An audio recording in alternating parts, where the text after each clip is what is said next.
Évidemment, cette crise de la COVID-19, cette pandémie nous oblige à reconsidérer, réévaluer plein de choses qui étaient acquises. Notre vie va être un peu différente de ce qu'elle était auparavant. Peut-être dans la planification sur les espaces communs dans les villes, il y aura des changements. Jérôme Glad est cofondateur de La Pépinière, une entreprise spécialisée dans le domaine. Bonjour. Bonjour. De quelle façon, à Montréal, on pourrait revoir les aménagements publics là, en regard de cette époque, évidemment, de distanciation sociale? Déjà, c'est clair qu'on a vu en fin de semaine là, que le besoin pour les espaces publics, il va être criant. Donc, les parcs étaient vraiment très occupés. Déjà, il faut considérer que le premier espace public de proximité, c'est les rues. Donc, déjà, ce qu'on va voir changer très fortement et pour le mieux, c'est moins de circulation dans les rues, donc éventuellement plus d'espace alloué pour les piétons, que ce soit pour les rues résidentielles ou les rues commerciales. Puis ça, c'est une première chose qui est déjà en route. Là, on le voit beaucoup, notamment dans les quartiers centraux de Montréal, mais il faudrait que ça s'étende à tous les quartiers. Puis je dirais au niveau des espaces publics, on voit en fait que les parcs sont des lieux naturels qui sont conviviaux et plus frais, plus agréables, et en même temps c'est des lieux qui sont des grands espaces. Donc oui, il y avait beaucoup de monde dans les parcs en fin de semaine, mais en même temps on sent que les gens arrivaient relativement à gérer les mesures de distanciation. Fait que ce qu'il faudrait en fait, on le voit, il va y avoir un besoin immense en espaces verts. Il faudrait même créer des nouveaux parcs idéalement, des nouvelles plages sur des espaces qui sont actuellement sous-exploités. Donc, augmenter la superficie des endroits où les gens peuvent se rassembler, donc pour augmenter la distance entre eux, c'est un peu ça. Oui, c'est ça, l'équation, elle est très simple. Il faut que les gens aient plus de distance. Et puis aussi, on demande aux gens, si possible, de rester dans leur parc de proximité. Donc, il faut réussir à créer sur tout le territoire une meilleure répartition de parcs, de lieux agréables où les gens pourront sortir. Il faut aussi comprendre que dans les quartiers plus excentrés, plus défavorisés, où les appartements sont peut-être plus petits, avec peu de cours ou pas d'accès à l'extérieur et peu de climatisation, ça va devenir un besoin criant pendant l'été, en fait, que les gens puissent sortir dehors, éventuellement à l'ombre d'un arbre. Ouais, on voit à l'écran des propositions que vous avez faites autant à Montréal, on a vu un exemple à Québec également.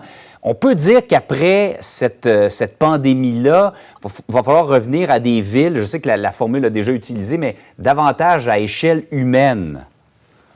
Ça c'est clair. On va voir parce que le retour à la normale, quelle sera la nouvelle normale? C'est sûr qu'actuellement c'est beaucoup plus facile de récupérer de l'espace qui nous avait été pris par l'automobile, on va dire, parce qu'elle est beaucoup moins utilisée. Maintenant, il va aussi falloir concevoir des espaces publics qui sont différents puis qui peuvent vivre. Les espaces qu'on vous montre à l'écran, ils peuvent vivre aussi en temps de pandémie parce que on parle pas de grands rassemblements pour animer la ville puis pour la rendre à échelle humaine. On parle de lieux de vie de proximité, ou un peu comme les parcs où les gens sont capables de prendre 2 mètres de distance naturellement. Quand les gens vont pique-niquer dans un parc, naturellement, ils vont pas dans la bulle des autres. Alors c'est ça qu'on a observé en fin de semaine, cette espèce de sentiment de normalité. Il faut démultiplier ces lieux naturels du quotidien qui sont des lieux agréables dans les quartiers. On a beaucoup pensé à l'événementiel un peu pour réanimer les villes dans les dernières années. Il faudrait un peu plus penser à l'échelle de la place du village. Est-ce que chaque résident peut avoir accès à un lieu qui est convivial, qui est simple, où il y a de l'activité au quotidien, de manière hebdomadaire, des rendez-vous hebdomadaires, ou le lieu où se passent les grandes traditions saisonnières? Il faut repenser cette trame d'espace public de qualité, de proximité sur l'ensemble du Québec. Remettre l'emphase sur les petits endroits de quartier qu'on avait peut-être négligés au profit des grands parcs, là. Oui, c'est ça. Je pense qu'on a beaucoup planifié la ville par des grands projets. Ces derniers temps, on voulait des grands projets emblématiques qui rayonnent à l'échelle internationale. Mais en fait, on a oublié de s'occuper de nos quartiers, et pas juste des quartiers centraux, mais de Montréal-Nord, de la Salle-Ouest, de Rivière-des-Prairies, etc. Et il faut que les résidents aient accès, dans un rayon, on va dire, de 15 minutes de marche ou d'automobile, à des espaces de qualité où ils peuvent se retrouver. Et puis, encore une fois, c'est ce qui s'est passé en fin de semaine dans les parcs. Il y a tout un débat sur est-ce que les parcs étaient trop remplis ou pas. Oui, il y avait beaucoup de monde, mais la police le répète, les gens arrivaient à garder leur distance parce que ce sont des espaces vastes, et puis il y a moins de risques de contamination dans les espaces vastes extérieurs. Ça commence à être prouvé.